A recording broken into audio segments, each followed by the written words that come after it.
Estamos iniciando o programa Viva a Voz Saúde pela Rádio Nossa Senhora de Copacabana.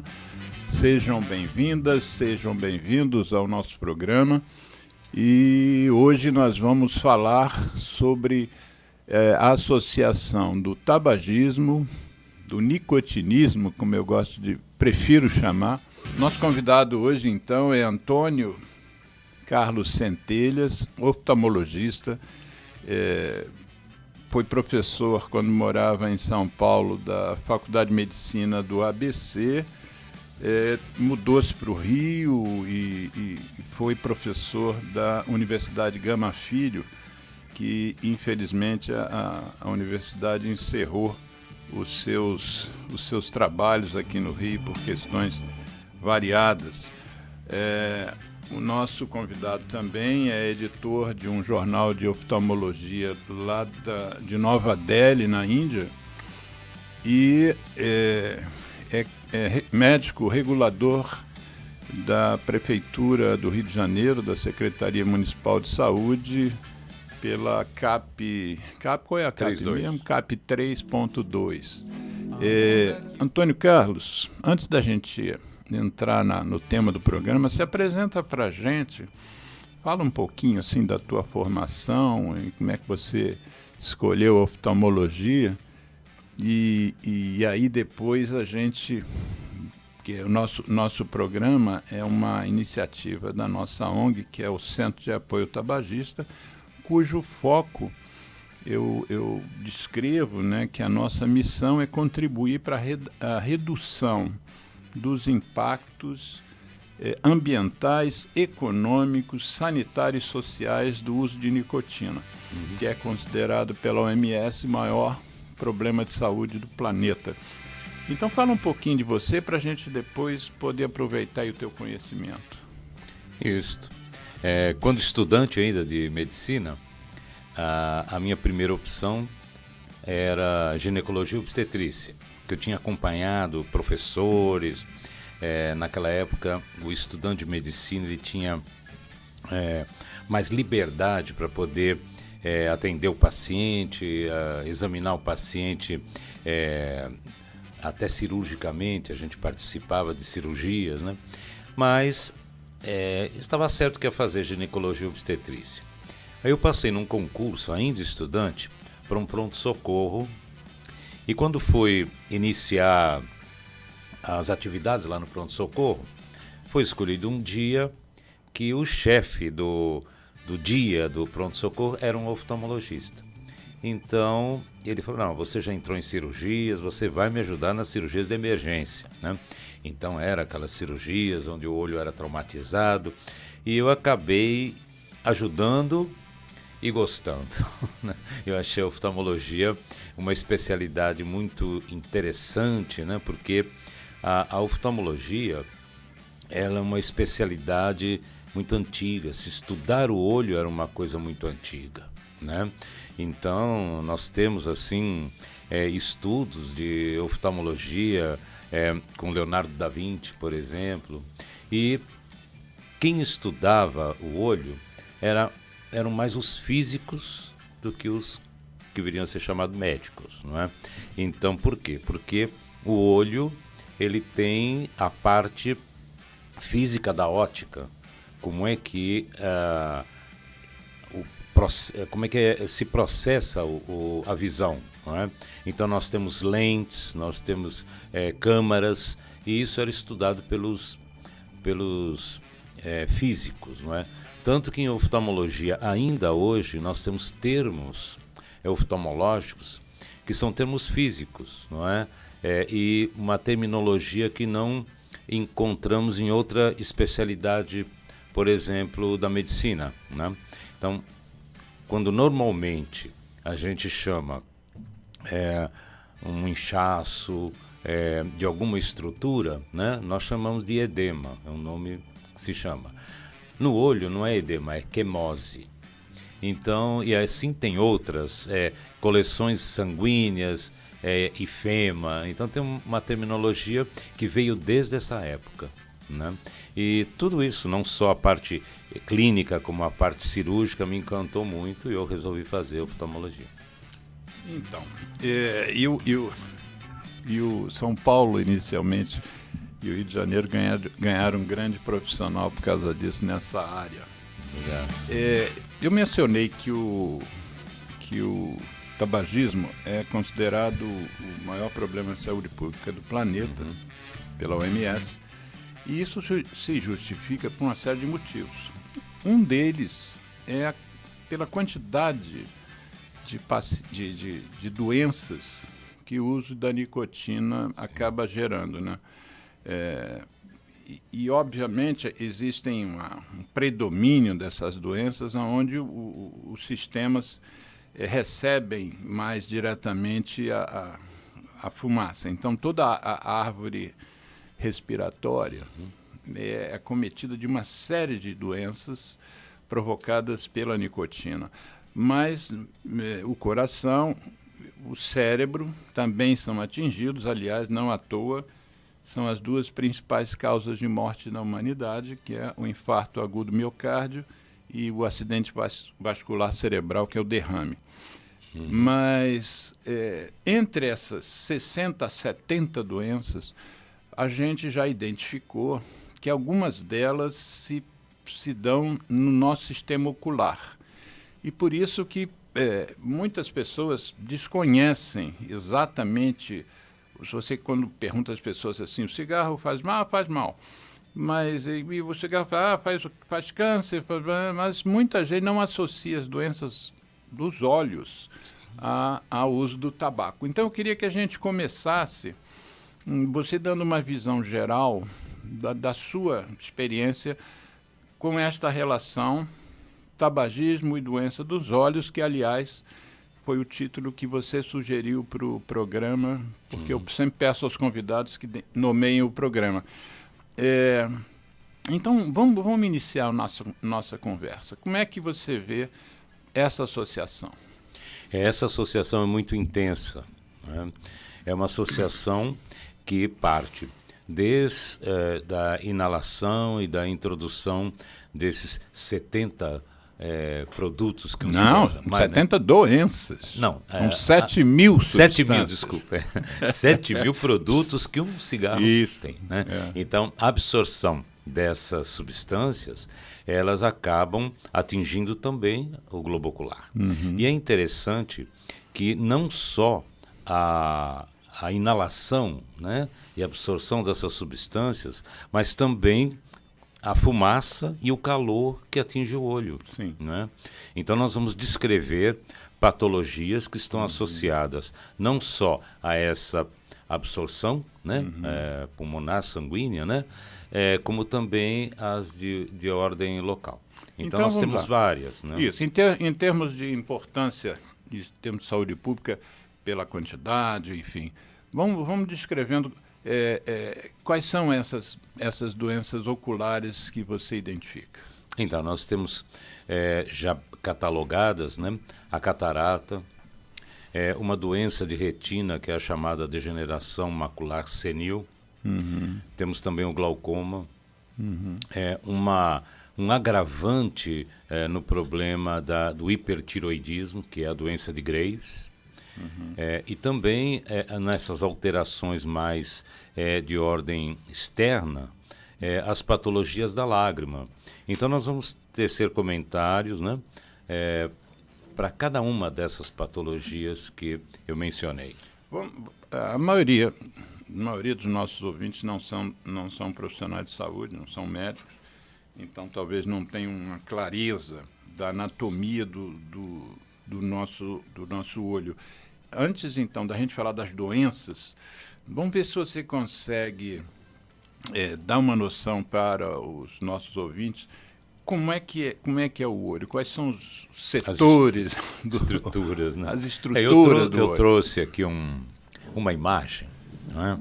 Aí não tá, isso. Essa imagem, agora tá bom. Ela mostra o quê? Mostra um olho, um corte, né? Das Deixa estruturas eu segurar do olho. para você fica à vontade. Que bom. Então, um corte dessas estruturas do olho é como se pegássemos uma laranja e cortássemos ela num corte que nós chamamos sagital, quer dizer, um corte frontal, né? Então, nós vamos ver as estruturas internas do globo ocular. Então, inicialmente, nós temos na parte mais anterior a estrutura que é a córnea, essa estrutura aqui, né? Depois, essa parte mais interna, nós temos a parte colorida do olho também, no corte.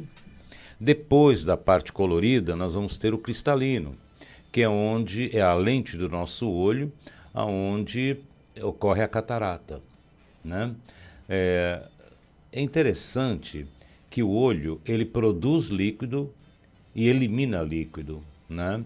Então, nessa estrutura bem abaixo aqui do cristalino, é onde o líquido é produzido. Depois ele passa pela frente assim do cristalino e acaba indo nessa parte anterior, que nós chamamos de câmara anterior, né? Nessa parte da câmara anterior, ele é eliminado. Então, posteriormente, então depois do cristalino aqui assim, nós temos a região do vítreo, que é a gelatina do olho, pegando essa área toda aqui assim. E por último, bem no fundo do olho, nós temos a retina, onde tem os vasos, não é? É uma patologia uma área muito importante, né? Para a outra estrutura que nós vamos estudar, que é a degeneração macular senil, que ocorre na retina. Então vocês gravem bem que vai ser nessa parte mais posterior, e o nervo óptico, né? Esse nervinho aqui, tá bom? Muito bem. Então, você entende que a catarata talvez seja um dos principais efeitos do tabagismo, né? A catarata, então vamos lá, o que é a catarata? Depois a gente fala da associação com o cigarro. Tá. Então, essa lente interna que eu mostrei para vocês é o nosso cristalino. E a opacidade desse cristalino é que recebe o nome de catarata, né? Então, a catarata ela vai fazendo com que a pessoa vá perdendo gradativamente a qualidade da visão. Então começa um embaçamento que vai se agravando até chegar a não ter focalização ideal, né? E uma focalização muito ruim das estruturas das imagens, viu? Então, hoje em dia, nós classificamos a catarata como a principal causa de doenças oculares no mundo, né? Reversíveis, porque nós temos as doenças que não têm mais solução quando se instalam, né? Que é o glaucoma e a retinopatia do diabético, e temos a catarata, que todo mundo sabe que fazemos uma cirurgia da catarata e o paciente volta a ter uma visão normal, né? Então, como o cigarro contribui para aumentar ou desencadear o problema da catarata? São realmente essas estruturas, essas substâncias que nós falamos, né? Que elas vão alterar a maneira como o cristalino é nutrido. Então nós sabemos que o cristalino ele tem na sua nutrição principal, né, a vitamina C, né? E essas substâncias elas alteram esse mecanismo de ajuda da vitamina C no cristalino.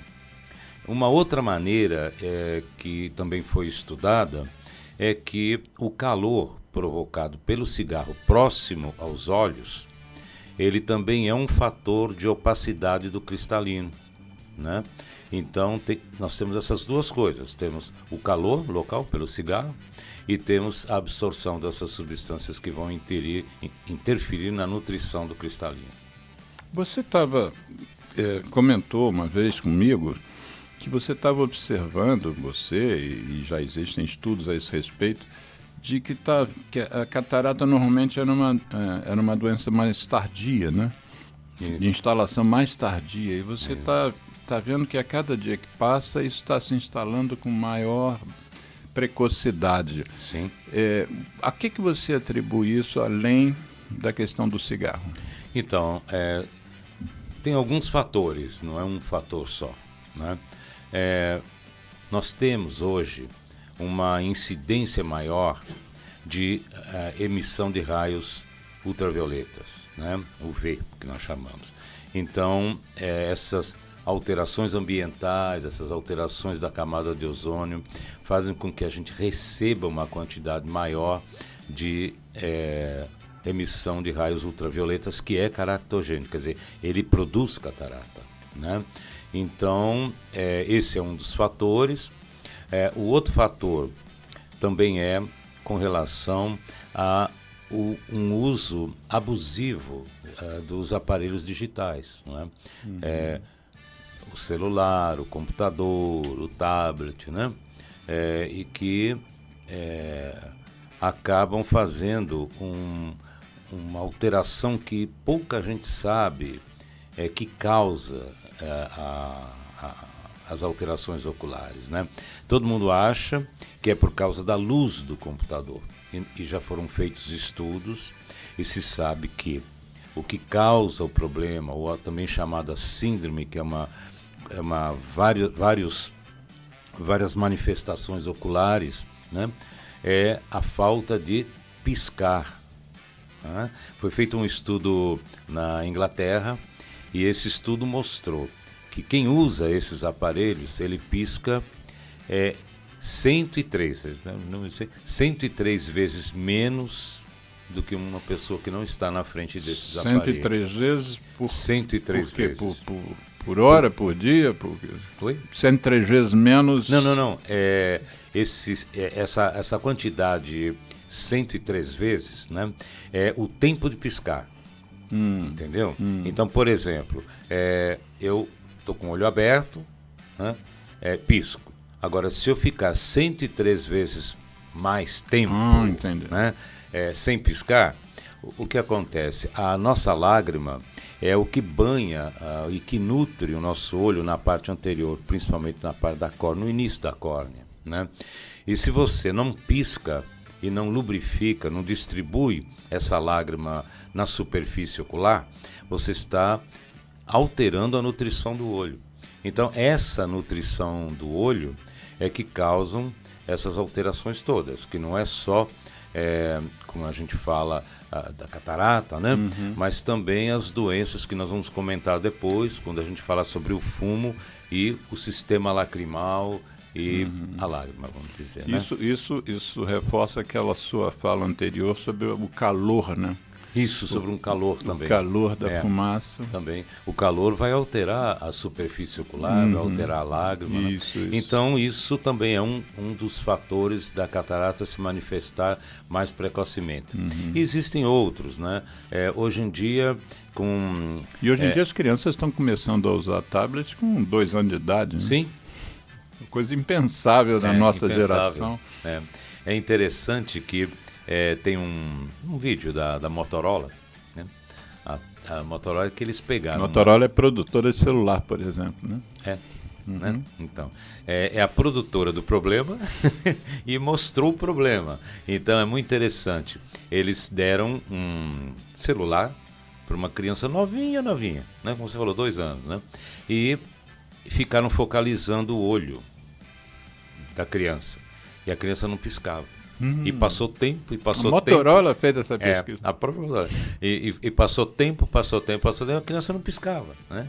Então, quer dizer, a lágrima já secou, não nutriu direito esse olho, e uma criança eu acredito que devia ter uns 2 anos, 2 anos e meio, né?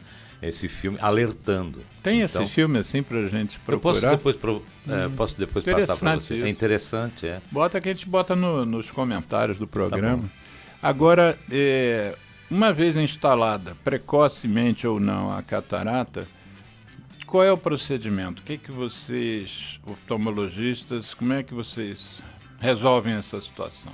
Sim, a catarata ela é cirúrgica, né? Quando ela começa a dar alterações visuais que começam a interferir vamos dizer assim, no padrão de vida da pessoa. Eu não estou conseguindo mais ler, eu não estou conseguindo mais dirigir, chega um determinado horário do dia, ou com muita luz, ou com pouca luz, eu não estou enxergando direito. Então, é uma hora que a cirurgia deve ser feita. Então, o tratamento para catarata é cirúrgico. E hoje em dia, nós temos assim uma alta tecnologia para operar a catarata. A catarata hoje, ela é feita apenas banhando o líquido com um anestésico, não tem mais injeção, nada. É um líquido que banha o olho. Se usa um aparelho que é um ultrassom, onde é feito um micro-orifício de 3 milímetros no olho do paciente. Essa sondinha de ultrassom, ela aspira todo o cristalino, e nós temos que observar o seguinte, que o nosso cristalino, a gente pode comparar ele como se fosse o grão de bico, que o grão de bico ele tem uma casquinha e dentro a massa. O que opacifica é a massa, a casquinha fica transparente, né?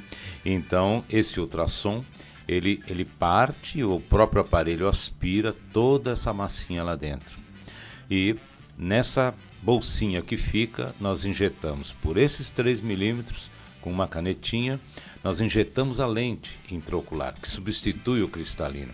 Então essa lente ela vem dobrada nesse aparelhinho, e quando é colocada dentro do olho, ela se abre e ocupa o espaço do cristalino anterior. Então, a visão do paciente fica muito perfeita, muito boa, aí retornando ao padrão de vida bom, né, que precisa. É uma cirurgia que nós levamos hoje em dia em torno de 10 ou 15 minutos para fazer. E tamanha tecnologia. Né? Via de regra, quem faz catarata no olho, faz no outro também. Olha, nem sempre.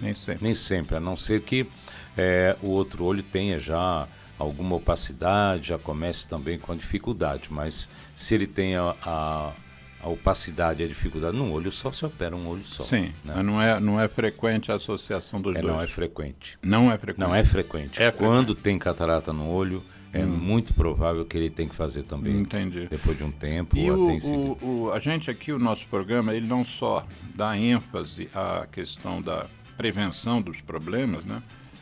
Mas como também ao acesso dos pacientes via SUS. Né? Sim.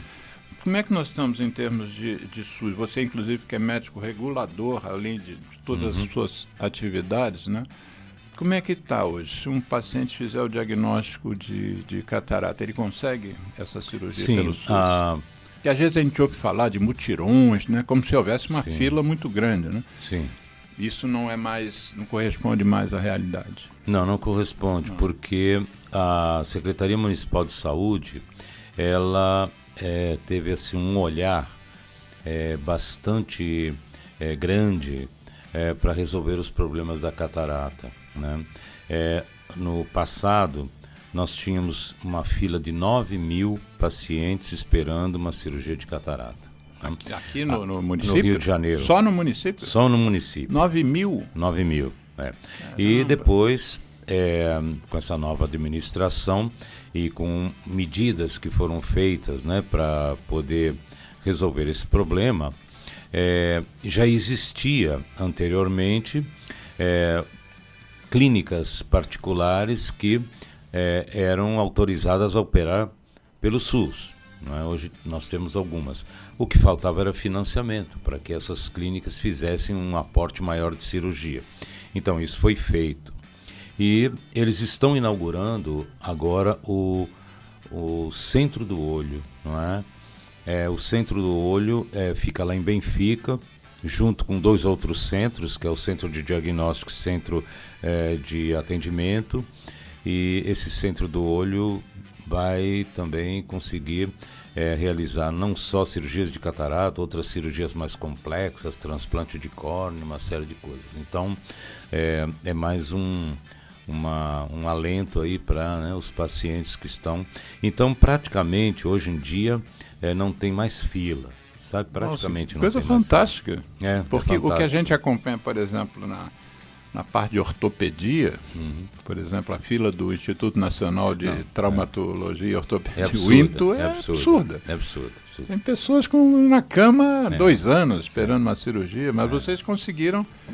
Houve aporte foi o que? Foi aporte de recursos, aporte de profissionais, o aumento do atendimento. Como é que pode esvaziar uma fila desse tamanho? Eu acho que uma coisa é a organização, né? Você fazer uma organização que vem desde o atendimento das clínicas de família, né? Que preparam o paciente.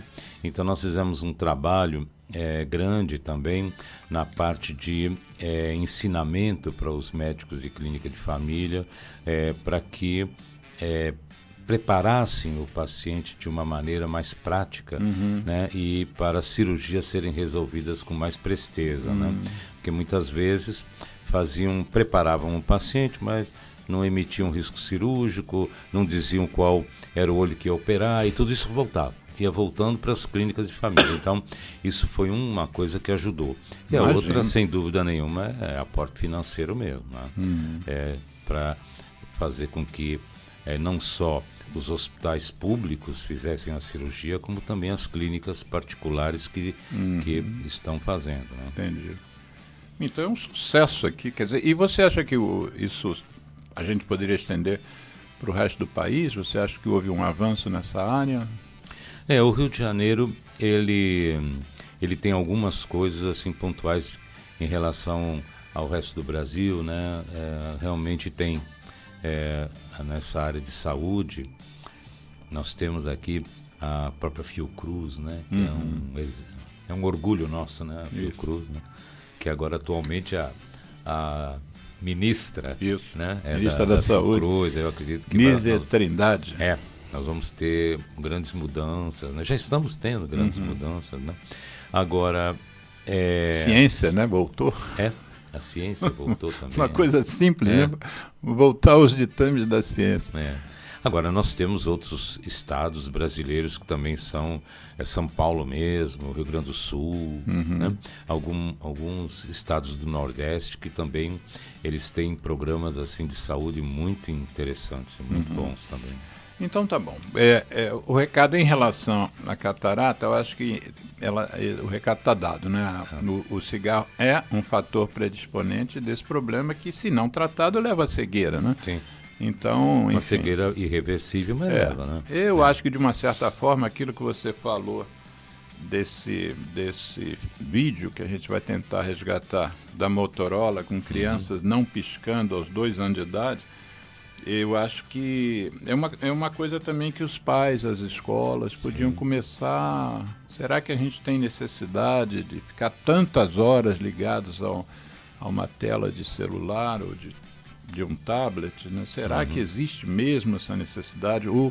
Um pediatra nosso amigo, inclusive já esteve aqui, e agora inclusive também ele é colunista do jornal o Globo, ele tem falado que as crianças precisam brincar, né? Brincar mais, né? E ao ar livre. E isso talvez seja uma coisa que pudesse ajudar a reduzir essa exposição, né? À tela. E é engraçado que eu acho que o que você falou tem tudo a ver. A maioria das pessoas, quando você fala nisso, você pensa na luz. Aquela luz da tela é que faz o problema. O problema é não piscar. Porque a maioria dos computadores agora tem um filtro de tela, né? Sim. Eles já são feitos com esse filtro de tela. Então, é não piscar mesmo. Sim. E o não piscar... Qual é a diferença, por exemplo, de uma tela e de um livro? Por que o não piscar? Por que a pessoa não pisca quando está olhando? Sim, porque é o seguinte, no computador, né, a imagem está em movimento, entendeu? Então, quando você está vendo, a criança está vendo um filminho, ela está vendo o bonequinho mexendo, jogando uma bolinha para o outro e aquela coisa, entende? Então, isso chama muito a atenção. No livro, as imagens estão estáticas ali, entende? Então há uma diferença muito grande em relação à atenção, né? Bom, não fumar e se expor menos às telinhas. Vamos lá. associação entre tabagismo e o que você chamou de doença macular do idoso. É relacionada à idade. Relacionada à idade. DMRI, doença macular relacionada à idade. Você quer de novo pegar o seu tablet? Tem que piscar, viu? Quando usar esse tablet aí, tem que piscar, tá? Vamos ver onde é que fica a mácula. E eu vou segurar novamente para você.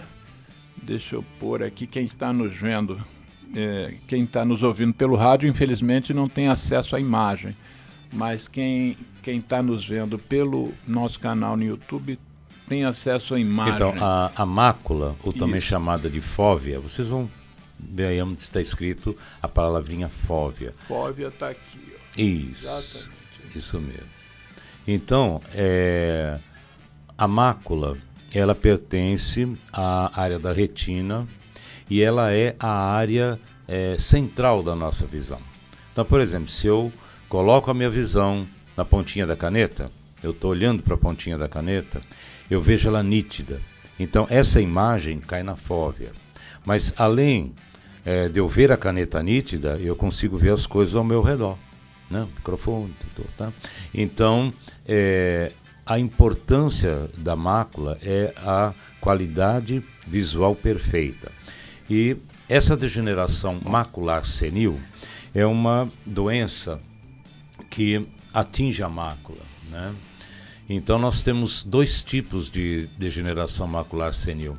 Nós temos um tipo que é a degeneração macular seca, né?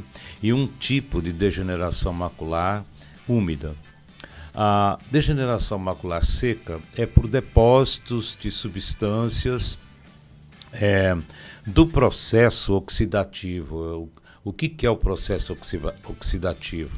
É a eliminação das impurezas que nós temos no nosso organismo. Quando nós temos assim uma função, né, no nosso organismo, acontece que sobra um lixinho, né? E esse lixinho é o que nós chamamos então de oxidação. E esse depósito que ocorre na região macular é justamente uma parte desse lixinho, né? E ele depositando na região macular ou em volta da mácula, ele acaba alterando a função dessa mácula, né? Agora, o outro tipo, que é o tipo úmido, é a produção de neovasos. O que quer dizer neovasos? São vasos novos. São vasos que não eram para existir na retina. E esses vasos, né, que são vasos novos na retina, ele acaba sendo um vaso diferente. Então, pelo vaso, costuma sair o líquido que nós temos dentro. Não é porque dentro do vaso não é só sangue, né? É a hemácia que nós temos e mais o soro. Então, esse soro que sai, ele acaba encharcando essa... E é claro que a mácula, ela sofrendo essas alterações, o que acontece? O paciente ele perde a visão nítida. Ele fica com a visão periférica, mas perde a visão nítida. Então é aquele paciente que, quando ele olha para um objeto, ele vê na frente desse objeto uma mancha escura. Então é sempre uma mancha escura. Não confundir com outras manchinhas escuras que aparecem, que são células que nós temos às vezes dentro do olho, que são células que estão se renovando. Não, é uma mancha redonda e escura. Entendeu? Então é muito aflitivo, o paciente não consegue ler, o padrão de vida do paciente cai muitíssimo, né?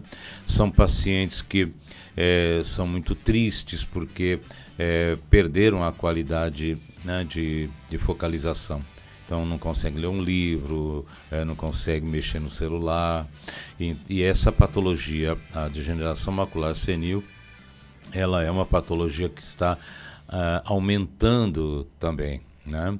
Porque nós sabemos que uma das coisas que melhora, vamos dizer, né, de certa forma, ou previne o desenvolvimento de uma degeneração macular senil, é uma alimentação eficaz. Então, com o passar do tempo, uma deficiência alimentar, né, acaba levando também não só o fumo, vamos dizer, mas a uma alimentação deficiente, com faltas de complementos, né, acaba levando à degeneração macular.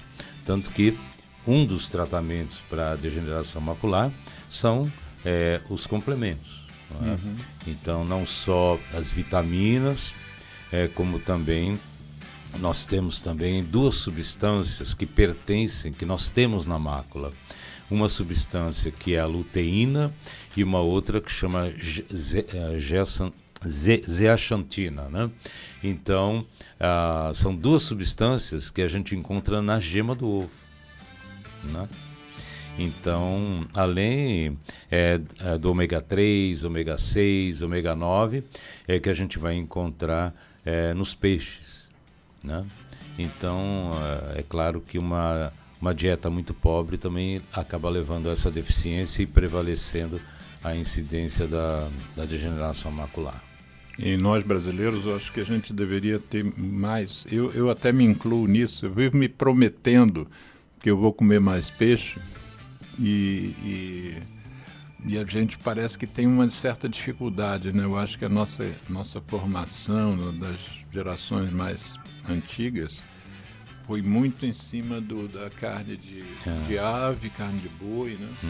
Dos frutos do mar a gente lida pouco, mas a gente sabe da importância, dos benefícios da carne branca em relação ao que tem na carne vermelha, por exemplo, que não tem na branca, mas, por outro lado, o que tem na carne de peixe que não tem nas outras, né? E uma delas são esses antioxidantes, e ômega 3 e tal. Isso, justamente. Eu ontem estava lendo até uma matéria sobre um artigo de que estudaram aquela latinha de sardinha com óleo, e que aquele óleo pega um pouco desses nutrientes do peixe, então que aquele óleo também é saudável. Tem gente que tira a sardinha fora e joga o óleo fora, porque é óleo. É porque ele acaba se misturando, né? Então, as pessoas estão...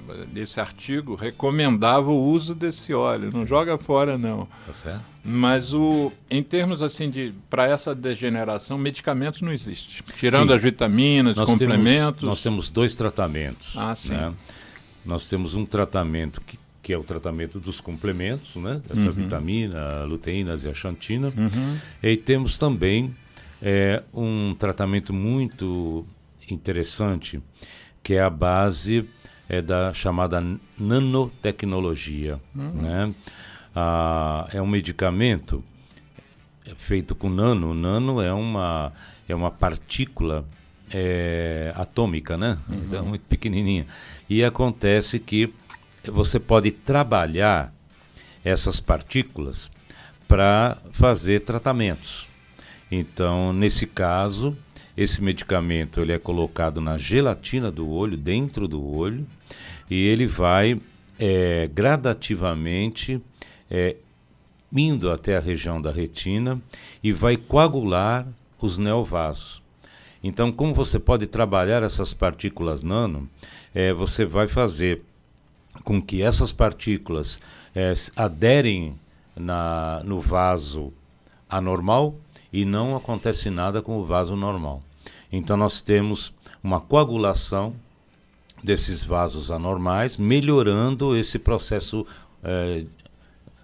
úmido, vamos dizer, né? E com isso a gente tem conseguido melhorar um pouco a degeneração macular senil e, numa grande parcela de pessoas, estabilizar o processo, né? Isso já é uma coisa muito importante, a estabilização do processo. Você deu o nome da doença como doença macular relacionada à idade. Sim. A idade média do surgimento disso qual é? Olha, ela tem variado. Antigamente a gente tinha-se uma incidência maior por volta dos 70 anos ou mais, né? Agora a gente já tem pego pacientes com 60, tem pego pacientes com 50, Sim. sabe? E aquela mesma associação que eu fiz, né, com relação às alterações alimentares. Hoje em dia é tudo fast food, você conversa com os meus pacientes idosos, eu pergunto sobre a alimentação deles, principalmente os que têm degeneração. Falo assim, eu almoço, mas de noite eu faço um lanchinho. Eu como sanduíche, quer dizer, né? Então, é uma dieta muito pobre de complementos, de vitaminas, né? E aí acaba levando, né? Nesses seus pacientes, a presença do tabagismo é muito grande? Olha, eu fico assim impressionado como ainda tem muita gente fumando. É uma coisa assim, tanto jovens como pessoas idosas, né? É interessante porque quando você vai fazer cirurgia, né, é um ponto interessante de você observar que você dá aquelas explicações, orientações de pós-operatório, pode isso, pode aquilo, e é muito comum. Doutor, eu posso fumar? Né? Entendeu? Então, eu trabalho muito com tuberculose também. Os pacientes perguntam se pode fumar e perguntam se pode beber também. Também, beber, sim, né? Beber é direto. Mas qual seria assim o percentual dos seus pacientes que seriam fumantes? Eu nunca fiz uma estatística. Nem assim uma estimativa. Não, com certeza, assim,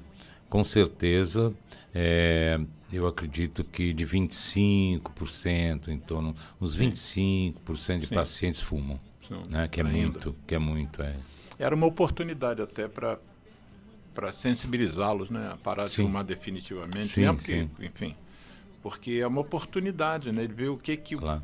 Pode estar ocasionando, né? O fato de ele ser fumante. Então, você sabe que existe um programa para pacientes com degeneração macular senil, que eles são encaminhados também para um tratamento antitabagismo, sabe? Já existe isso, né?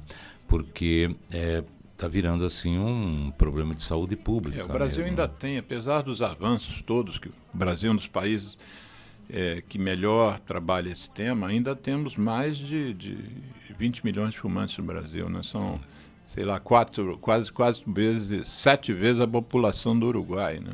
2 vezes a população de Portugal ainda de fumantes aqui no Brasil. Então ainda é um problema de saúde pública muito, muito grave.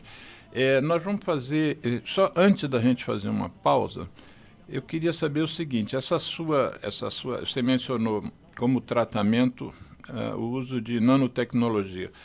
Isso está acessível ao SUS? É acessível. O que acontece é o seguinte, o SUS ele tem um sistema de tratamentos especiais, né? Eles estão introduzindo isso, sabe? Porque uma época atrás se conseguia esse tratamento... Já foi aprovado pela Conitec, pelo departamento do Ministério que regula as inovações. Sim. Já passou por essa fase. Já há bastante tempo, né? Então, eu falo aqui da minha experiência com a Secretaria Municipal de Saúde, né? Do Rio de Janeiro. Que já tem, é claro que existe um trâmite legal, né? Para conseguir, tem que ter uma confirmação exata do diagnóstico, não é? Aí sim é encaminhado para a área central, né, de regulação do município, onde eles vão estudar o caso e ver a possibilidade, né, de fazer o tratamento. Que é uma das coisas que você faz também, né? Também. Não só a terapia, mas também a regulação. Também a regulação.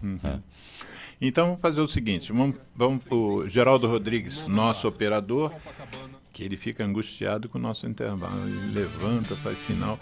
O Geraldo vai escolher uma música para a gente tomar uma água e daqui a pouco a gente volta.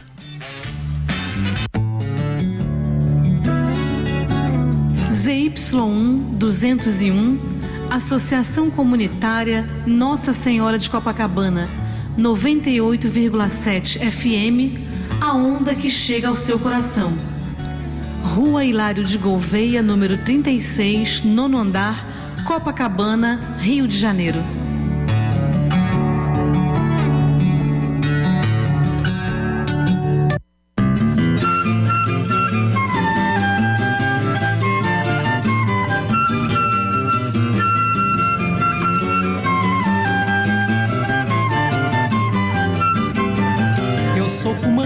luz do sol e do neon. Quem não gosta de cigarro desconhece o que é bom. Também não sabe que a bronquite infernal, juntamente com pigarro, são meu charme matinal. Vivo soprando por aí muita fumaça, com alegria, pose e graça, perfumando os salões. E assim de cores consegui os tons mais belos. São meus dentes amarelos e marrons os meus pulmões. Para meus brônquios alcatrão é vitamina e a doce nicotina, esperança de troféu. Pois do tabaco hei de ter a minha flor, um fantástico tumor que me levará ao céu. Mas se não ganho, afinal, o caranguejo, ainda há um desejo que eu quero consumado. Já que eu não posso ter de tudo, eu quero parte, pelo menos um infarte pra também ser safenado. A impotência não assusta, camarada, vale mais uma tragada que o prazer sexual. Um enfisema não está fora dos meus planos, pois fumante há muitos anos, o evento é natural. Uma gastrite duodenal, uma esclerose, finalmente em dupla dose, sei que um dia vou ganhar. E vou vivendo assim feliz a minha vida, até que a morte bem sofrida possa então nos separar. Para meus brônquios alcatrão é vitamina e a doce nicotina, esperança de troféu. Pois do tabaco hei de ter a minha flor, um fantástico tumor que me levará ao céu. Mas se não ganho, afinal, o caranguejo, ainda há um desejo que eu quero consumado. Já que eu não posso ter de tudo, eu quero parte, pelo menos um infarte pra também ser safenado. A impotência não assusta, camarada, vale mais uma tragada que o prazer sexual. Um enfisema não está fora dos meus planos, pois fumante há muitos anos, o evento é natural. Uma gastrite duodenal, uma esclerose, finalmente em dupla dose, sei que um dia vou ganhar. E vou vivendo assim feliz a minha vida, até que a morte bem sofrida possa então nos separar.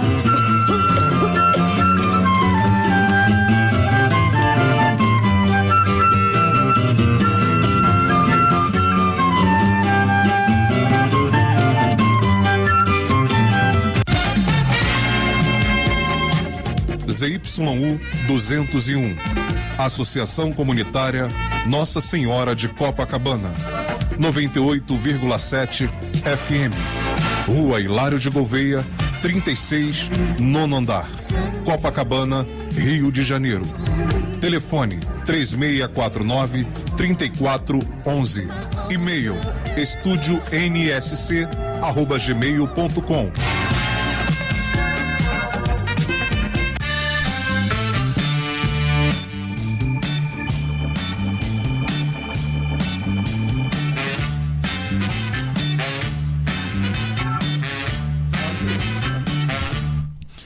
Estamos de volta, segundo bloco do programa Viva a Voz Saúde, pela rádio Nossa Senhora de Copacabana. O tema do nosso programa de hoje é o tabagismo e doenças nos olhos. Nosso convidado, Dr. Antônio Carlos Centelhas, oftalmologista, e nós já discorremos no primeiro bloco, para quem estiver iniciando a audição agora, nós já falamos sobre a catarata e sobre a doença macular relacionada à idade, que são dois eventos muito frequentes na oftalmologia e com uma associação também, além da idade, com o uso regular de nicotina, que normalmente se dá desde o início da adolescência, né? No Brasil, a média de entrada está em torno de 16 anos, as crianças se tornam dependentes e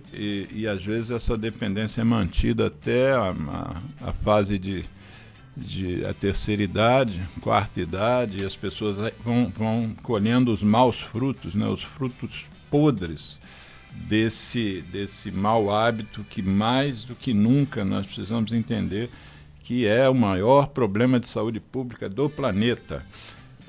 Nós agora vamos abordar um outro aspecto da oftalmologia que é também muito frequente, também pode ser um evento grave se não diagnosticado precocemente, se não tratado adequadamente, que é o glaucoma.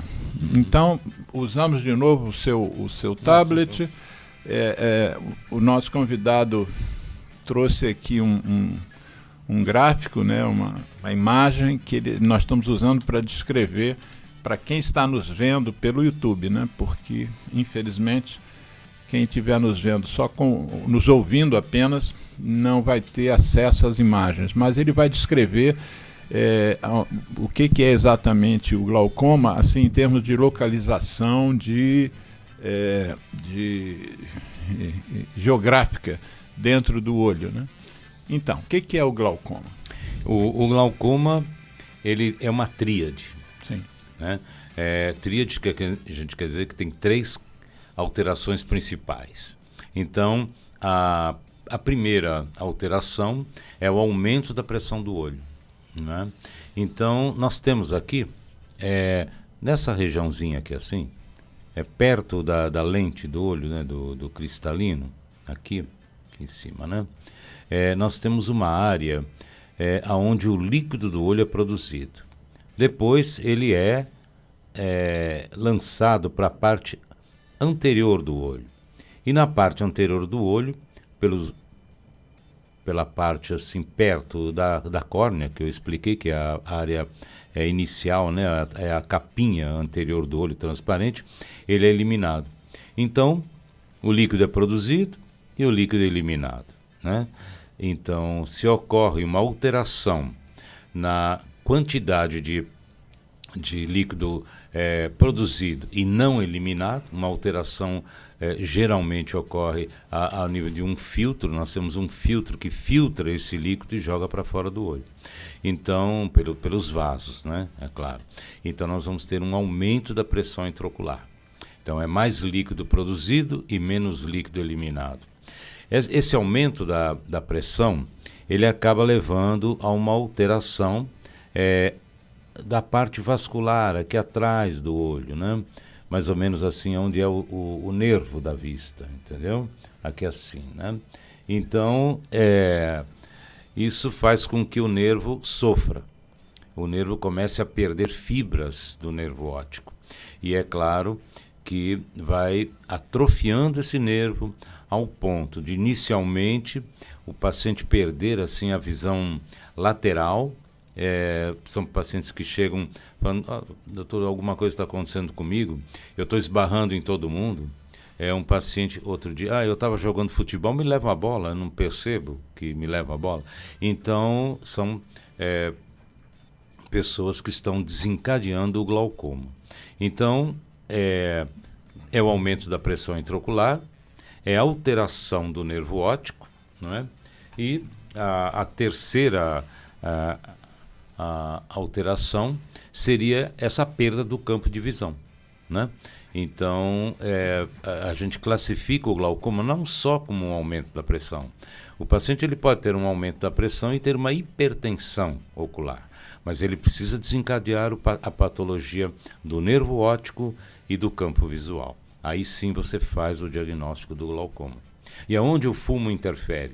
Justamente o fumo vai interferir nesse filtro que nós temos, que filtra o líquido, né?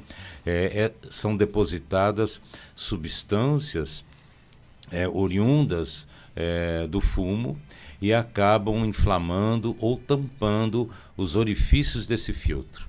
Então, é um paciente que tem um aumento da pressão intraocular, e com o aumento da pressão intraocular, ele vai desencadear essa tríade que eu chamei de glaucoma, né? Então, é muito, muito importante, porque o glaucoma, ele nós tínhamos dito, né, junto com a retinopatia do diabético, uma das principais causas de cegueira irreversível. Por quê? Porque quando você tem a lesão do nervo da vista, a destruição do nervo da vista, ela é irreversível, né? Então, por isso é que a gente orienta, não só nas outras patologias para não fumar, né? Mas a gente orienta também uma consulta frequente no oftalmologista, para que seja medida essa pressão intraocular, né? O que a gente vê por aí, eu eu tô com uma dificuldadezinha para perto, aí passa num camelô, compra um óculos de perto, agora tá bom, estou enxergando bem. Com esse tipo de atitude, ele deixou de ir a um oftalmologista e deixou de fazer o seu exame oftalmológico, onde vai fazer fundo de olho, onde vai medir pressão intraocular, e aí é feito o diagnóstico do glaucoma. E se o defeito, se a descoberta é precoce, ele acaba não perdendo a visão. Por quê? Porque existem vários tratamentos para o glaucoma. Nós temos medicamentos, né? Nós temos laser, nós temos cirurgias, nós temos também pequenas bombinhas que são colocadas no olho do paciente para poder ajudar na drenagem. Então, muitas pessoas que têm o diagnóstico precoce do glaucoma, elas acabam tendo uma visão conservada a vida toda. Você fez uma descrição do sintoma de quem tem a doença macular relacionada à idade, que é uma perda de visão central e fica só com a visão periférica. E no caso do glaucoma é o contrário. Né? Uma perda da visão periférica, o campo de visual diminui e ele enxerga, centralmente ele enxerga bem. Isso. Então isso é uma coisa progressiva, mas você disse que as pessoas deveriam fazer consultas com regularidade, né? Qual seria, ao seu ver, a faixa etária que você deveria começar a fazer e com que frequência? Normalmente, anualmente. Anualmente. Agora, se tem um histórico de glaucoma na família, né, às vezes até uma medida de pressão cada 6 meses. E a partir de que idade? Normalmente, há um tempo atrás, a gente pedia para a parte do glaucoma que a partir dos 40 anos começasse uma consulta anual. Né? Mas eu acredito que hoje em dia a gente pode reduzir isso para 30. Viu? Quer dizer, como a catarata, a doença macular e o glaucoma, vocês especialistas têm observado que é cada dia mais precoce. Cada dia mais precoce. No glaucoma, o que você identifica como causa dessa precocidade, além do cigarro? Além do cigarro, como as outras patologias, mesmo da DMRI, mesmo, né? Da catarata, por exemplo. Não é? Porque o que acontece? Um olho que é um olho que não é bem nutrido, é um olho que envelhece. E cada vez menos nós estamos se alimentando mal, usando instrumentos digitais, dormindo mal, entendeu? Bebendo muito. Mas o olho é um receptáculo desse estilo de vida equivocado da maioria de nós, né? E é interessante porque o olho, ele é uma expansão do cérebro. Entendeu? Uma expansão do cérebro? O nervo óptico, ele vem do cérebro, dentro do cérebro. Né? E a vascularização do olho é pela a artéria, é um ramo de uma artéria cerebral. Entendeu? Então, se você também tem uma atividade, não dorme direito, não se alimenta direito, o nosso cérebro também sente, né? E isso vai trazer também manifestações para o olho. Sim. Né? Interessante. E fuma. E fuma. Então já está com...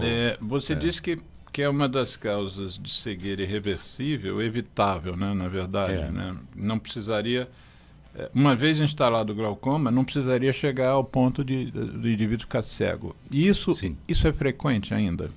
Você tem muita gente hoje que chega a esse ponto? Chega a esse ponto. A procura a um exame oftalmológico, ela está condicionada porque nós não temos assim uma cultura da prevenção. Não temos. Eu estou com a visão ruim, vou procurar um médico. Isso. Né? Então, no glaucoma, quando você já está com a visão ruim, é porque você perdeu aquela visão. Sim.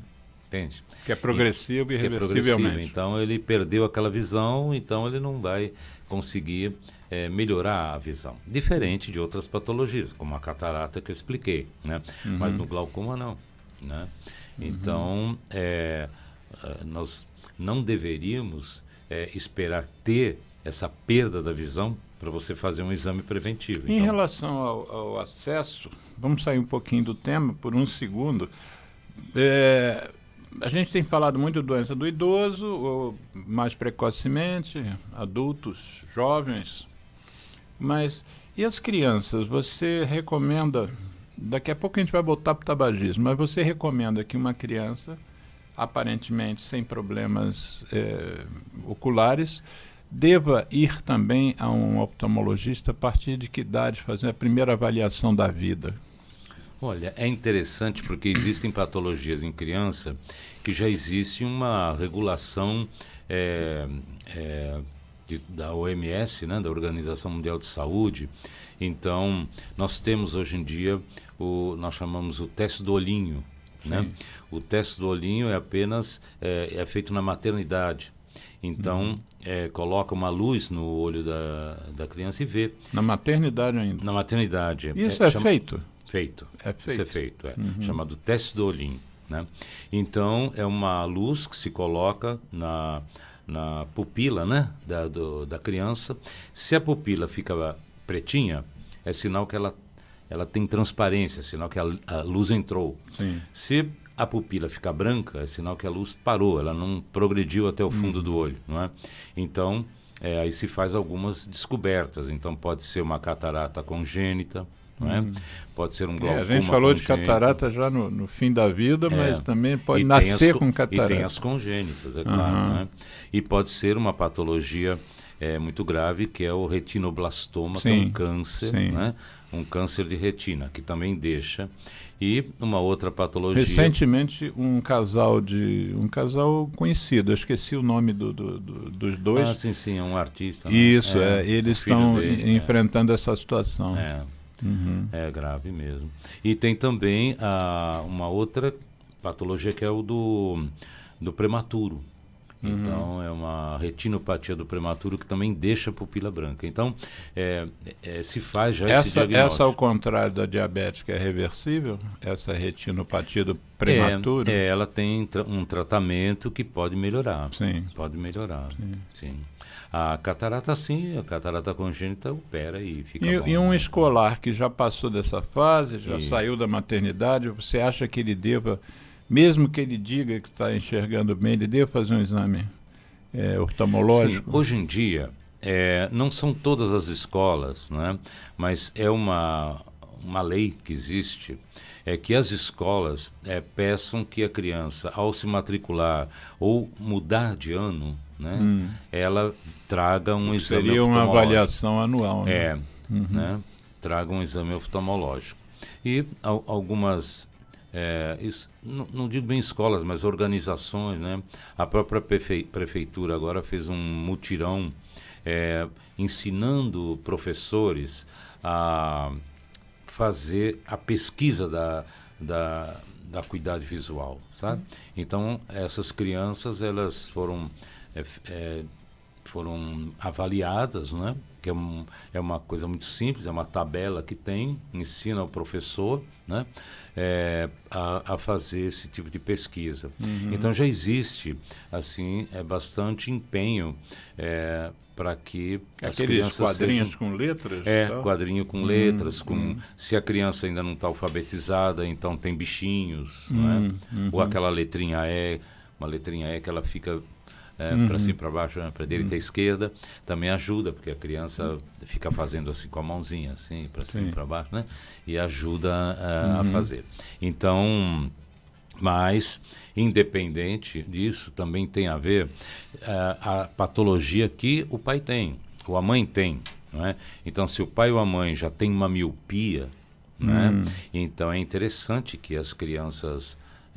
E depois eu vou sugerir, isso é uma conversa longa, eu vou sugerir nós falarmos sobre uma patologia que nós oftalmologistas estamos assim assustados com a quantidade de miopia que as crianças estão tendo, né?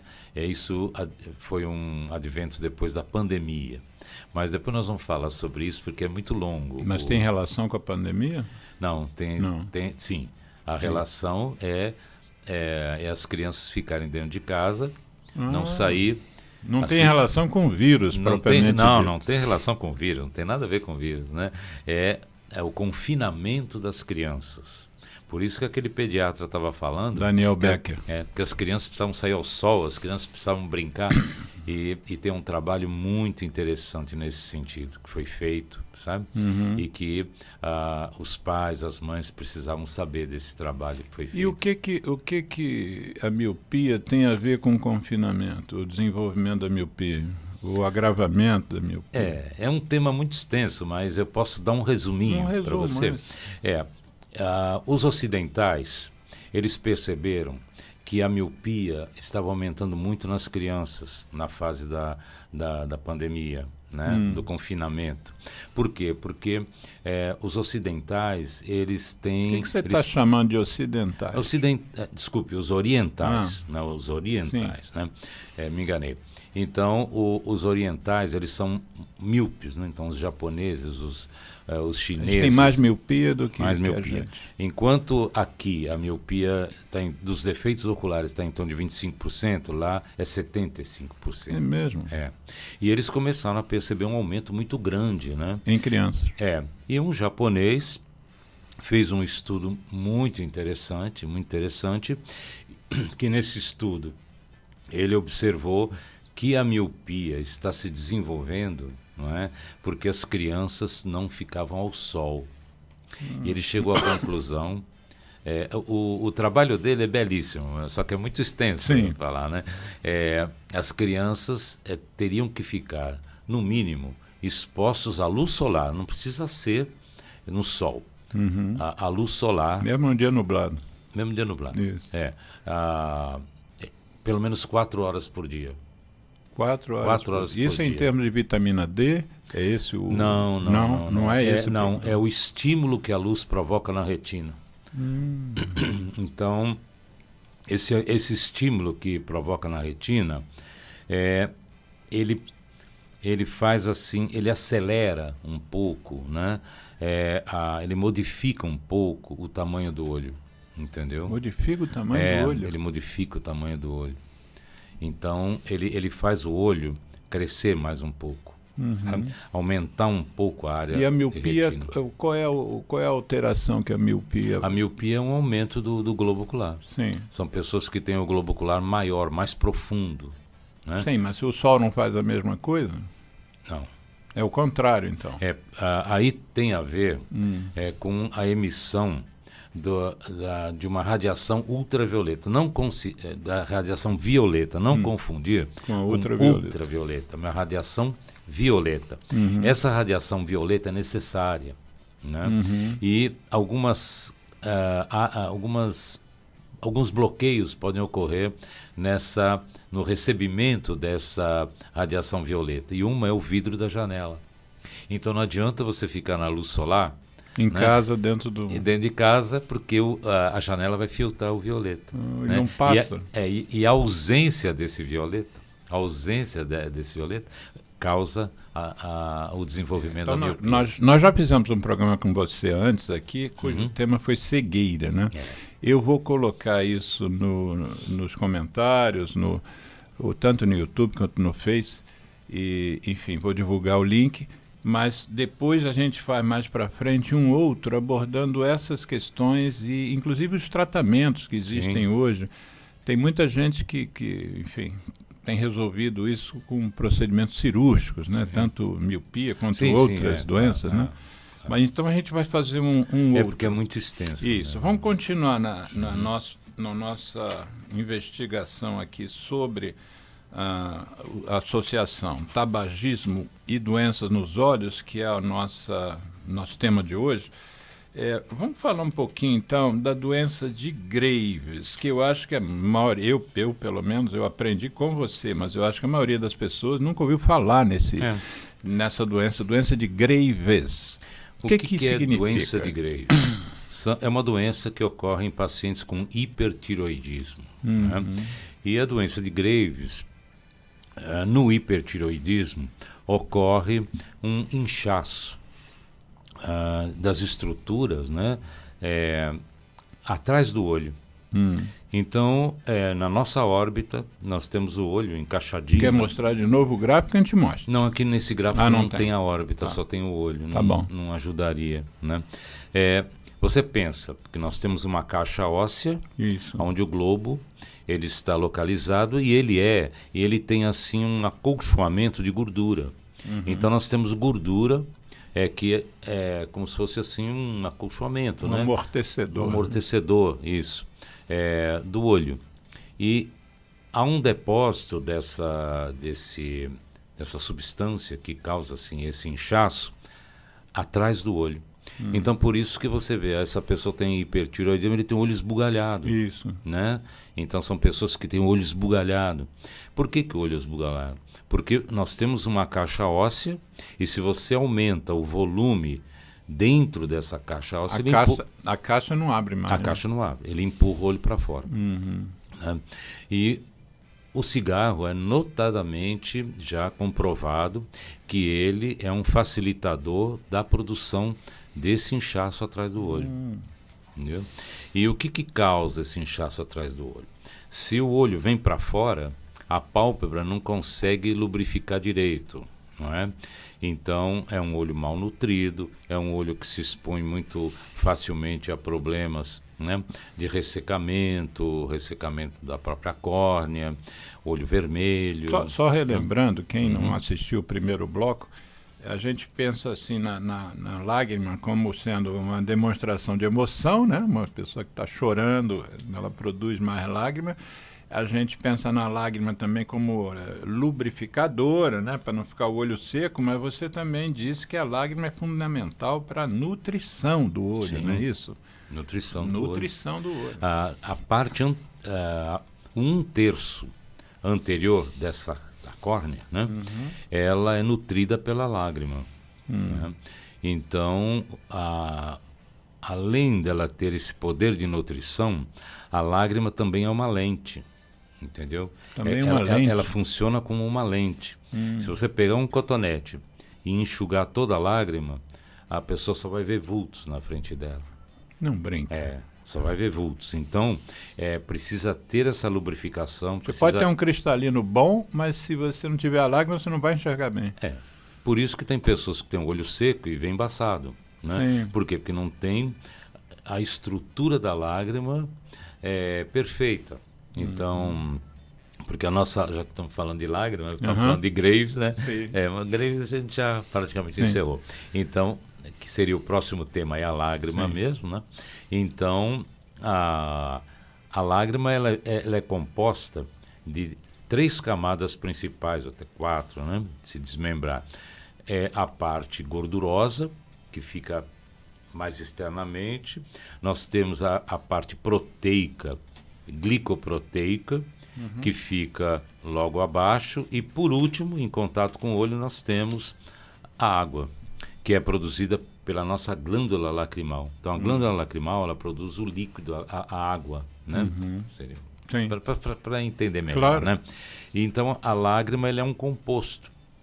Então, se você tem uma quantidade maior de gordura pelo ressecamento da água, você pode ter um aumento maior de gordura, pode ter um aumento maior de proteína, e ela se torna uma chamada lágrima tóxica. Por quê? Porque ela não é uma lágrima normal. É uma lágrima que acaba agredindo o olho também, entende?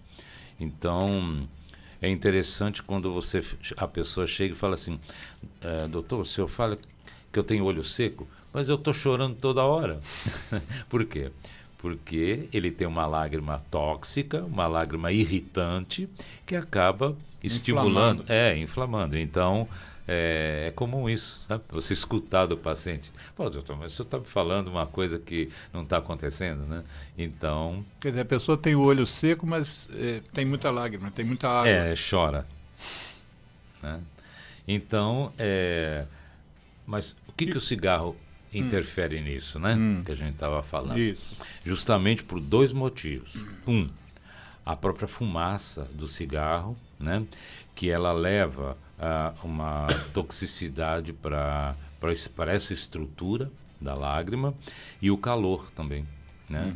O calor do cigarro acaba E a gente também sabe que as pessoas fumam para obter nicotina. Quer dizer, a nicotina ela tem uma ação neurológica, indução de aumento de produção de neurotransmissores, né? Dopamina, serotonina, acetilcolina, noradrenalina. A nicotina aumenta rapidamente a produção. Mas a gente sabe também que a nicotina tem um outro fator fisiológico, que é de reduzir o tamanho dos vasos. Ela fecha as artérias, diminui o calibre das artérias. Por exemplo, nós vamos fazer um programa aqui em abril com uma dermatologista chamada Carlota César, que ela entende muito de dermatologia e também de estética, né? Medicina estética. Então, a gente vai trabalhar a questão da fotoexposição, né? A exposição à luz do sol como malefício para a pele e geradora de rugas com precocidade. Então, as mulheres precisam saber que fumar gera ruga, mas que o sol gera ruga, mas que a ruga gerada pelo sol ela é mais superficial, e a ruga gerada pelo cigarro ela é mais profunda, então ela deixa mais marcas. E um dos motivos do cigarro deixar essas rugas mais profundas é justamente pela má nutrição da pele, que o cigarro também, pela nicotina... Pela vasoconstrição. Né? Então, certamente tem contribuído também para alguns desses fenômenos oculares que você está falando. Né? Com certeza. E não há como a pessoa fumar sem nicotina, porque senão ela não fumaria. Né? Ela fuma para buscar a droga. Sim.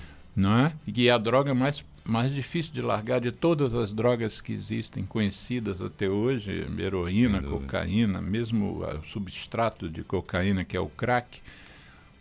As pesquisas mostram que você se viciar ratos em drogas, por exemplo, uma experiência fantástica foi, viciaram 4 ratos, cada um com uma droga, álcool, heroína, cocaína e nicotina. E puseram cada rato numa gaiola e com comida e a droga.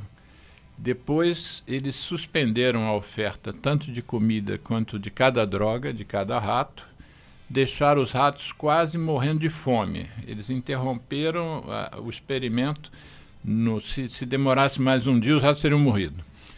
E aí eles então devolveram os ratos para suas gaiolas respectivas com as suas drogas respectivas.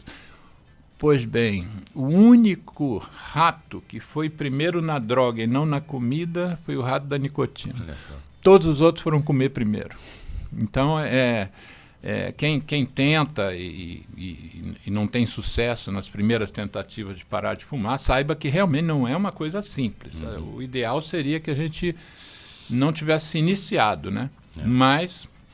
como a gente fala que o SUS é importante, e esse programa sempre valoriza o SUS disponibiliza equipes de saúde, medicamentos, uma certa classe de medicamentos, adesivos, goma de mascar também, e atividades que tentam mudar a questão do comportamento, atividade de grupo, tudo financiado por equipes treinadas e que estão lá disponíveis, esperando a procura das pessoas, né? Porque também uma das características do dependente de droga é ele não procurar sair daquela situação, né? Infelizmente. Mas nós estamos aqui falando sobre as doenças oculares relacionadas ao tabaco e falamos sobre catarata, que é num determinado sistema do olho, da doença macular relacionada à idade, falamos sobre o glaucoma. Espero que minha amiga Rita Smith, que tem glaucoma, espero que ela já tenha conseguido parar de fumar. Conversamos também sobre a doença de Graves, que é uma doença associada ao hipertireoidismo, que é aquele olho protuso e que dificulta a lubrificação e a alimentação pela lágrima, e falamos então sobre lágrima e superfície ocular. Uma pergunta que não tem diretamente relação a isso, mas, por exemplo, essa dermatologista, ela é muito... Se você for seguir o que ela manda, até dia que estiver chovendo, você vai ter que usar filtro solar, né? Com nível de proteção alto. ela é muito incisiva nessa questão. Em relação aos olhos, por exemplo, você falou de o indivíduo sente uma perturbação na visão, vai num ambulante e compra um óculos lá para perto, enfim. Os óculos escuros são recomendados por vocês e são recomendados que eles sejam feitos em óticas e tal, porque o que mais tem você vê nos centros populares de coisa é bancas e bancas de óculos escuros. Eu mesmo, e vende barato, vende por R$10, 15. Eu mesmo tenho uns 5 lá em casa, diferentes modelos, mas nenhum deles é de grau, nenhum deles foi feito. Como é que se deve lidar com essa questão de óculos escuros? Isso, o importante é saber se esse óculos escuro ele tem o filtro para ultravioleta, né? Para UV. Então, que é praticamente impossível de saber lá na banca do ambulante. Não. Quem é que vai dar essa orientação é um lugar de credibilidade, numa ótica, por exemplo, que vende o óculos, não é? Agora, normalmente, né, os óculos vêm com uma marca ou um selo que ele tem o protetor. Entende? Então, se você vai comprar num camelô, né, você procura isso, né? Hoje em dia, eles estão fazendo até uma coisa interessante, que é uma marca a laser na lente. Então, você só consegue ver essa marca se você pegar o óculos e colocar assim para a luz, né? Então, você colocando a lente na luz, você vê essa marquinha laser. Mas normalmente e fora, a marca está marcada o quê? Na marca vem a marca do tipo da lente, do fabricante, e vem também, se você sabe a marca do fabricante, não é? Hoje em dia, todos os óculos, não só os óculos de grau, escuros, mas os óculos de grau, as lentes estão sendo fabricadas com esse filtro. E é um filtro exatamente, que filtro o quê? Desculpe. É um filtro que faz o bloqueio desses raios ultravioletas, entendeu? Então, uma película, um filtro, não é que faz essa proteção.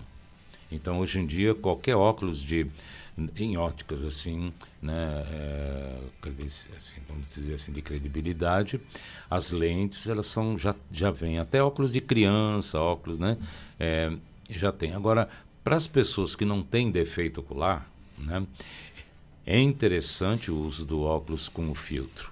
Geralmente, ele é usado nos óculos escuros, não é? Então, principalmente quando eles vão se expor ao sol. É interessante, né? Eu vi até falamos de vídeos, né? Eu até vi um vídeo da Austrália, uma escola onde todas as criancinhas tinham óculos escuros. Não precisa chegar tanto, né? Tanta preocupação, né? Você acha que não? Não. Ainda não, pelo menos. Ainda não é necessário esse tipo de situação.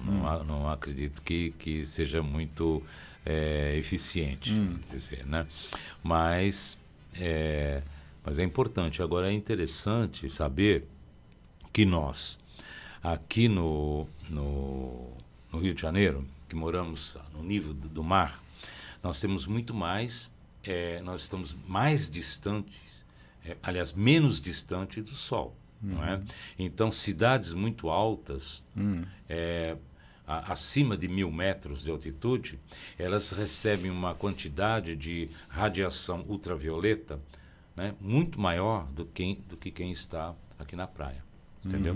Então, pessoas que moram em cidades com mais de 1.000 metros de altitude deveriam ter o hábito. Que não é muito, né? 1.000 metros de altitude. Tem várias cidades aqui do Rio de Janeiro que estão acima disso. Né? Tá?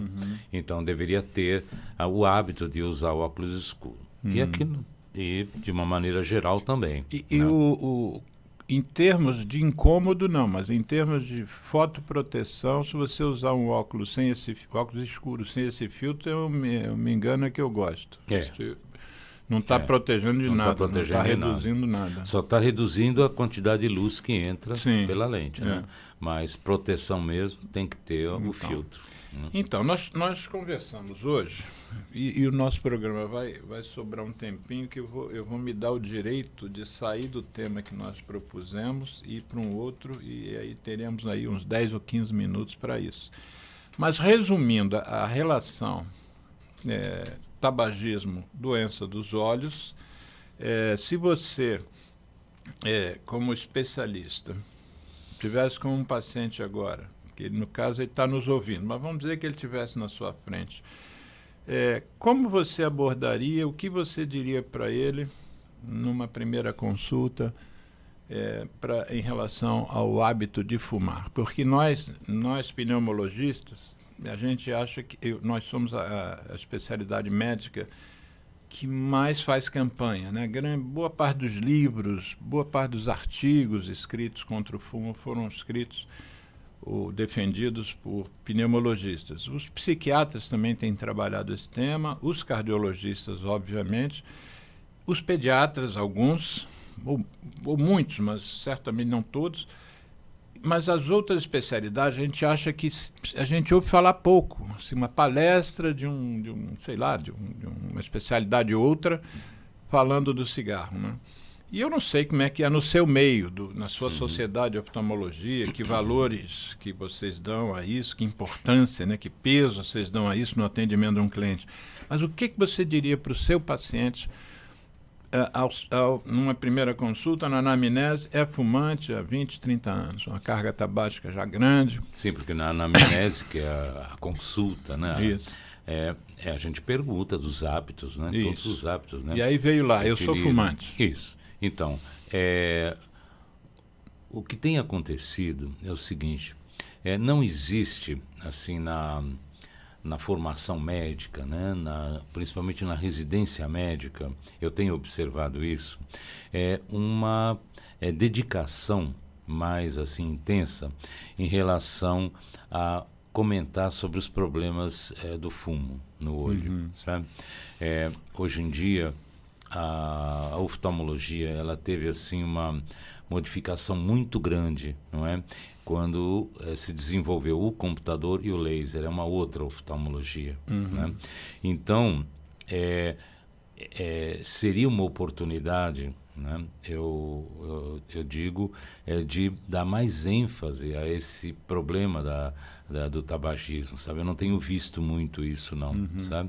Então, apenas na anamnese, muitas vezes nessas fichas já todas prontas, né?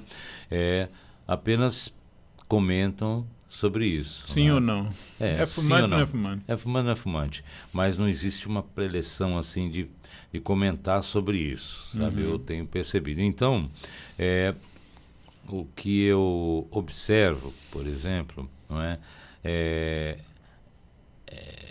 alguns detalhes, entende? Alguns detalhes pacientes que ficam com a mão toda amarela, unha amarela, bigode amarelo, o olho amarelo, bigode amarelo, né, que chama atenção. Então, nessas ocasiões, a gente vê que esse paciente ele já está muito impregnado, né, e que algumas patologias. Então, é claro que nesses casos assim que chamam mais atenção, né. O que você diria? Sim, o que eu diria é que eu sou o paciente, o que você me diz? Eu sou fumante, e aí? Então, que com certeza, né, esse hábito dele está interferindo na patologia que ele vem apresentando, né? Isso é falado assim de uma maneira bem explícita, né? A gente fala. E aonde a gente pega com mais intensidade essa patologia é com relação à superfície ocular, à lágrima, né? Então a gente vê que o paciente vem com uma queixa que é uma queixa evidente, porque todas as patologias oculares têm muitas causas, né? Mas quando você percebe que esse paciente é um paciente fumante crônico, não é? Você tem que, eu particularmente costumo orientar, né? costumo orientar sempre um tratamento anti-tabagismo, né? Vamos fazer o seguinte, nós tem uma paciente minha que está tratando tuberculose, mas ela tem uma doença crônica chamada diabetes, e ela tem uma questão de retinopatia diabética familiar. Sim. Vários membros da família e vários membros da família também têm catarata. Isso. Você mencionou aqui que o glaucoma e a retinopatia diabética são dois eventos que podem ser graves e podem serem irreversíveis, né? Isso. Então eu queria aproveitar os últimos 10 minutos do programa para sairmos do tema, que eu acho que nós, não digo esgotamos, porque a gente não consegue esgotar nada em medicina, mas nos dedicamos a ele. E eu queria que você, nesses poucos minutos, falasse um pouquinho o que é a retinopatia diabética, porque o diabetes, nós já fizemos vários programas aqui aqui no Viva a Voz Saúde. O diabetes é um problema que está se alastrando, né? Você já mencionou aqui as fast foods, né? A obesidade é um negócio que está crescendo. Tem uma matéria que saiu essa semana nos jornais, que é falando que até 2000 e não sei o que, 40, mais da metade da pessoa, do planeta, as pessoas vão estar obesas. Né? Ou seja, se a gente não mudar o nosso estilo de vida, que é uma outra coisa que eu quero fazer aqui, um programa sobre estilo de vida, mas se a gente não mudar, a perspectiva disso se refletir também em mais casos de diabetes é muito grande. E a retinopatia diabética, a gente sabe que é uma das causas de cegueira. Descreve aí, você agora tem 9 minutos, descreve o que é a retinopatia diabética. Isso. A retinopatia diabética, ela é um problema ligado à nutrição da retina, entendeu?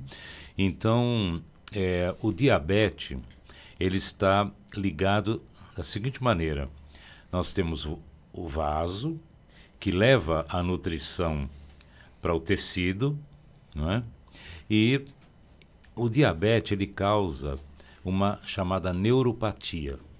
Essa neuropatia, ela faz com que a contração do vaso para levar a nutrição para os tecidos fique dificultada. Voltamos à questão da nutrição, né? Da nutrição. Então, o que acontece? O nervo sofre, o vaso não faz a artéria não faz a contração desejada, né? Não leva uma quantidade suficiente de sangue. Isso sangue esse que é onde estão os nutrientes, que vão nutrir o olho. Né? Justo. Por isso que um diabético, não é? Ele fala assim, olha, eu sinto a minha perna pesada, a minha perna fica gelada, não é? E ele tem o que chamam assim de claudicação, né? Quer dizer, uma dor, dificuldades às vezes de andar. Por quê? Porque na realidade esse tecido não está sendo nutrido. Sim. E na retina acontece a mesma coisa, entendeu? Então, na retina... Qual é o papel da retina? Então, a retina... No sistema. Isso, a retina onde nós temos os sensores, né? Que nós chamamos de cones e bastonetes.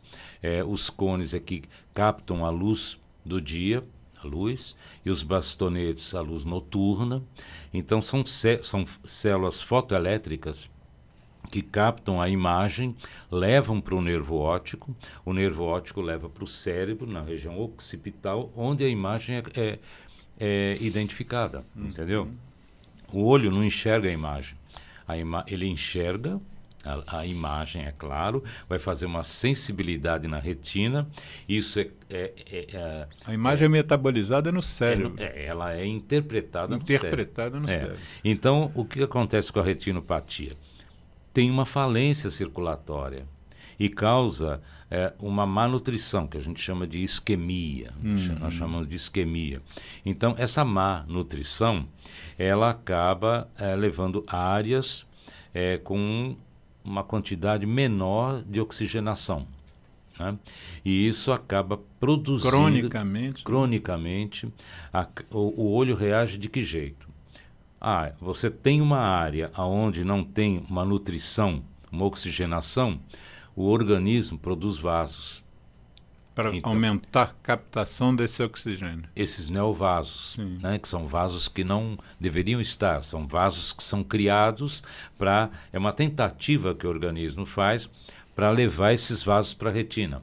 Só que, à medida que esses vasos eles estão sendo produzidos, eles estão destruindo a retina. Porque onde tem o vaso deveria ter células fotorreceptoras. Sim. Entendeu? Entendi. Então ele não Ele ocupa um espaço que não era dele. Um espaço que não era dele. E vai destruindo a retina. Então, começam a ter microsangramentos, vamos dizer assim, depósitos de soro, não é? A retina fica uma retina encharcada, cheia de sangue, sabe, assim, com hematomas, né? E isso tem vários graus de atuação. Claro. Então, inicialmente, começa a ter só uma dilatação dos vasos, pela falta de contração dos nervos. Aí depois você começa a ter o que nós chamamos de... vamos dizer assim, microhemorragias e microexudados, que são esses soros. Isso vai aumentando cada vez mais essa falta de nutrição. Entendeu? Então, essa é que é a retinopatia. E surpreende eu ver nos meus... Tanto quando eu atendo fumantes, né, para tratá-lo, para fazê-lo parar de fumar, quanto eu estou atendendo outras patologias, inclusive a tuberculose, que tem uma associação grande com o cigarro e com diabetes. É muito comum você ver o paciente diabético fumante. Sim. Que é uma aberração, assim, como se fosse o paciente com asma fumando. Quer dizer, o cigarro provoca asma. Então o cara tem asma, foi lá para tratar a asma, mas não larga o que provoca a asma, né? O principal produtor de asma. E no caso do diabetes, eu tenho visto muito isso. Quer dizer, se o problema é de má nutrição, né, do tecido, o cigarro diminui a nutrição também, né? Claro. É uma coisa bizarra. É uma coisa assim que e como você somatório de problemas. Você diz que às vezes os médicos mais novos não estão perdendo muito tempo com a questão do tabagismo, mas na verdade eles perdem muito tempo com a questão de prevenção, né? Porque existe a prevenção primária do tabagismo, que a gente devia estar atuando mais nas escolas, né? As crianças não começarem a fumar seria a prevenção primária. A prevenção secundária já é das consequências de outras doenças. O cara já é fumante há 20, 30 anos, e ao você ajudá-lo a parar de fumar, você está prevenindo outras doenças, as tais 70 doenças, né? Que eu mencionei no início do programa. Mas parece que quando o indivíduo, por exemplo, diabético, diz que é fumante, aquilo passa batido.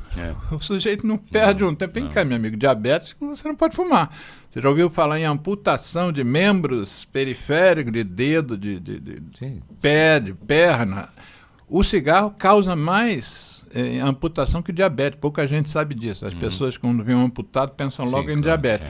Mas se você é diabético e fuma, a sua chance, a seu risco, né? Muito aumentado. Quintuplicado, né?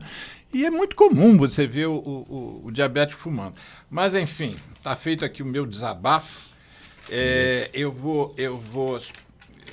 Você já me deu autorização de eu passar os seus contatos, né? Quem quiser encaminhar para você um e-mail para esclarecer melhor, você ajudá-lo mais do que já está ajudando aqui com essa entrevista, o e-mail seria Dr. Centelhas, que é o sobrenome, né? Antônio Carlos Centelhas, desculpe, o e-mail é drcentelhas, com S no final, @gmail.com. Quem quiser anotar, Dr. Centelhas, drcentelhas@gmail.com. E o telefone da sua clínica é prefixo 21, aqui do Rio de Janeiro, 3570-6111. Repetindo, prefixo 21 3570 6111. Você é daquelas pessoas que dá o e-mail, mas não responde, ou você responde e-mail? Não responde. Responde. Então já é um... O Antônio Carlos, foi um prazer imenso ter você aqui. O prazer é todo meu. Foi todo muito meu. bom esse bate-papo. Vamos depois editar esse vídeo. As pessoas podem ter assistido pela rádio Nossa Senhora de Copacabana, 98.7 FM Rio, pelo site da rádio, que é o radionsc.com, pelo nosso canal. Depois eu vou passar para o seu canal também, o canal da sua clínica. Esse vídeo vai ficar disponível para vocês. Obrigado. Vocês podem editá-los, separar trechos, enfim. Vai ser bom que a gente divulgue, porque a informação é fundamental, né, Antônio Carlos? A informação é um negócio que vale ouro. E o conhecimento é interessante. O conhecimento é uma coisa cumulativa. Ninguém nasce sabendo tudo. Você aprende hoje uma coisa, outra. Há momentos em que o fumante se toca com uma quantidade de informação. Por que eu fumo, gente, né? São informações que ajudam, né, a pessoa a tomar essa decisão. Né? Isso. É E às vezes não é uma, é duas, difícil, três. mas... Né? O Brasil tem um sucesso. A gente tinha, até pouco tempo atrás, mais de 30% da população fumante, 36% da população brasileira. Agora nós temos em torno de 10%. Mas, infelizmente, 10% de 210 milhões de pessoas ainda dá 21 milhões, muita coisa. 7 vezes a população do Uruguai. Nossa. Não é? Antônio Carlos, muito obrigado. Eu que agradeço. Mais uma vez. Não só a gente passou informações, como também aprendeu com a sua experiência. Isso. Muito obrigado. Um com outro. Que bom. Geraldo, obrigado. Grande abraço. Muito obrigado aí pela tua participação. Geraldo Rodrigues é nosso operador. Solange Paiva deixou um comentário aqui no YouTube. Um grande abraço, Solange, e ajuda a gente na divulgação do programa. E quem estiver nos ouvindo, idem, né? Quem estiver nos vendo agora pelo YouTube, clica lá no gostei e compartilha. Isso é que é fundamental. Um abraço.